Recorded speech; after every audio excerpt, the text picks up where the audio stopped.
everyone. We're happy to be back to share with you a little bit more about immigrating to Canada. It's a nice smoky day outside. That's why we're locked in the car. Um, I hope you're doing okay. We're going to jump into it. Remember to like, share, subscribe, and just make sure people who who want information get it as well. Okay? Share the video, guys. I see where it's helping you, so Yeah. share it so others can see it. Absolutely. Please share it. So before we get into the meat of the matter, which is some exciting news for students, international students, just want to remind you, because people tend not to read and remember these things. If you're planning to come to Canada to study, please ensure the school you select or schools are designated learning institutions, and make sure the program you're applying for is attached to a postgraduate work permit. Okay, the two important pieces of information. And then look at your finances. Okay, look at your finances and give yourself time to apply for school. Okay, if you're planning to come in summer, don't wait until June to start looking for schools. Start January. Give yourself enough time to get documents together, to apply for school, get the responses, get the funds together, and all that kind of things, right? So bear those things in mind as you prepare to come. Now for the exciting news. Yeah, drum roll. All right, so guys, a lot of times you ask us, or generally ask, how many hours can you work? And you often hear you can only work 20 hours per week as an international student. So if you want to obtain employment while studying, you cannot exceed more than 20 hours, because if you do, it's going to negatively affect your application when it's time to get your permanent work permit, right? And even your permanent residence. Yes. No, there was a recent announcement that you will now be able to work 40 hours per week. Full-time. Like full-time employment. No, this is exciting news. However, be cautious, right? It's exciting news because it allows you to be able to get more Canadian work experience in a shorter time, right? And make more money. Right. But your primary reason for being here is going to school. And if you mess up that part, then you can mess up everything. So you want to take it with a grain of salt. And again, as Derville said earlier, plan, right? So even in the event of obtaining this new employment for a full 40-hour work week, ensure that you are looking carefully at what your school timetable looks like, what your classes are like, and ensure that you don't have clashes or overlap, or you're not missing class to go and work. Yeah. Because in that case, you can be deported because the school can report you, believe it or not. All right. One thing to keep in mind, this is a temporary fix. What do I mean by that? Starting November 15 of this year, which is my cousin's birthday, starting November 15 of this year to December 31st of next year, you'll be able to work that 40-hour work week. What's going to happen after? I don't know. We have to just wait for another announcement to see if they're going to keep it or not. A lot of things in Canada around immigration starts out as a pilot program to see how well it works. So you guys also have to not abuse it, so they can probably keep it longer. Yeah, you think so? Yeah, usually when they have temporary measures, is to see how well it works. Because this one is particularly to fill labor shortages, right? They're having serious labor shortages in Canada, across the country.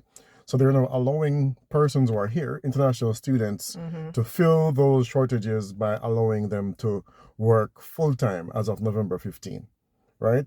So, I mean, it's exciting news because students can now make more money to go towards their school fees and living expenses, which is a big challenge for many international students in Canada, where the part-time job doesn't provide enough funding for them to afford the rising cost of housing and general living, groceries and stuff like that. So Right. it's welcome news for international students. So if you're coming, you can now work 40 hours. But as you know, many of you already work 40 hours, and you know how grueling that can be. So 40 hours working full-time and then being a full-time student, especially if you have children, it will be a lot of work. So that's why Tash just said, should be careful and approach it carefully and plan your timetable for school first. Then you can work with the employer to see where you can fill those hours in, right? And of course, you need to rest. Don't let that take over the money-making part of it and destroy your mental health. Ooh, say that Very again. important, Say right? that again. Don't let work take you over and the chasing after money take you over, that you destroy your mental health, right? So it's good news, but it requires you managing that time. Yes. School and full-time work. Okay, just bear that in mind. Yeah, I remember priorities. You know, it's important that we prioritize how we do things and in what volume we're doing it, right? You don't want to overdo anything, and I think that is true for everything in life. So what I want to add before we end this quick video, Yes, it's a short right? video This is week. a shorter one. Remember, I'm going to suggest provinces to you. So Alberta is probably number one because it has a lower cost of living. Right? Then you have Nova Scotia, New Brunswick, and those are the ones. Of course, look at your Manitoba and your Saskatchewan, right? And look at those as well. But British Columbia, where we live currently, I'm planning to move, and Ontario are expensive places to live. Okay, so I would recommend you put those at the bottom of your list. I know not a lot of you want to go to a big city, but beware. Big city means big spending. Let me repeat that. Big city means big spending. And if you're coming with family and you plan to get a home, a house, you want to look at cost of houses in Nova Scotia and New Brunswick. Compare that to BC and Ontario, and you will see what we're talking about. Okay? We're talking about a full house in New Brunswick, $225,000, 3-bedroom, 2-bath. Look at that just today. Brand new. In Look at that BC, just you get today. the same thing for 900, 1.2 million, 1.4 upwards. With So, no yard space. with no yard space. So just be mindful of the province you're selecting when you're planning to come to Canada, okay? Yeah. And guys, listen, just when we tell you these things, I think I've said it in a video before. We're not telling you because we love talk. We're not saying this because we like to talk. Right? For those who never understand what I just said. We're telling you this because one, we live here. We're underground. We're feeling it, literally. Yep. We're literally feeling it, right? Two, we speak to persons who are also underground, who are in different provinces. Yep. Three, we have done our homework, right? Because we decided to come on here on this platform and share tips about migrating to Canada, we read Canada.ca. So when we come here, we not talk off of the top of our head. And Canada.ca is the Canadian government's official website. That website has all the information you need. Go there and get the information, and that's where you also create your free account to apply for your permits, right? So Canada.ca, that's where you go. And this book that I've written, Immigrating to Canada, are you coming up here? Prepare for change. This book. Get this book, okay? All right, get it. It's on Amazon. The ebook is cheap. The paperback is cheap. Get it. Again, a lot of homework went into putting this book together, and we did it just for you. A lot of persons are asking questions. We're working with some. We don't charge because we're not consultants yet, but get the book. It will be very helpful to you. You'll be happy you did. Prepare, read, read, read. We tell you these things. You're going to watch other videos on YouTube, but make sure you're doing reading. Your own reading, Okay. your own homework.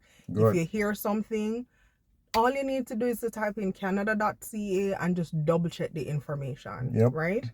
Now, when you hear it, I know for me, when I hear it and I go back to double check, then it's easier for me to find or to process or to understand. So just do yourself that tiny piece. Derville said something earlier that I want to just reiterate before we close. When you're moving to Canada, it's a big move, huge move, right? It is more than just, oh, I want to come to Canada. Make sure you are planning. You're planning your time, looking at what time period you have, when school starts, when you started your application, because I find that when you rush this process, you get yourself in a lot of trouble. Bound to make mistakes. And it's going to cost you. Yep. Financially and mentally, emotionally too. It's gonna cost you. Yeah. So take your time, do your due diligence, and just one step at a time. No rushing. Yep. Canada now go nowhere, and trust and believe it now go follow. It's not going to. What she meant is Canada is not going anywhere, and it will not be full anytime soon. For those of you who don't understand patois, this girl does love our patois, no problem. I do. Right? So if you have any questions, feel free to reach out, DM, Instagram, wherever you can reach us. Comment below. Let us know what you think. Ask questions and share this video. Subscribe to the channel and prepare for change. And we're growing, guys. Our family is growing. Our subscription And thank you for those who have been engaging us. For the new subscribers, if you're watching for the first time, thank you for stopping by. Share the video. All right. Anyways. Bye. See ya.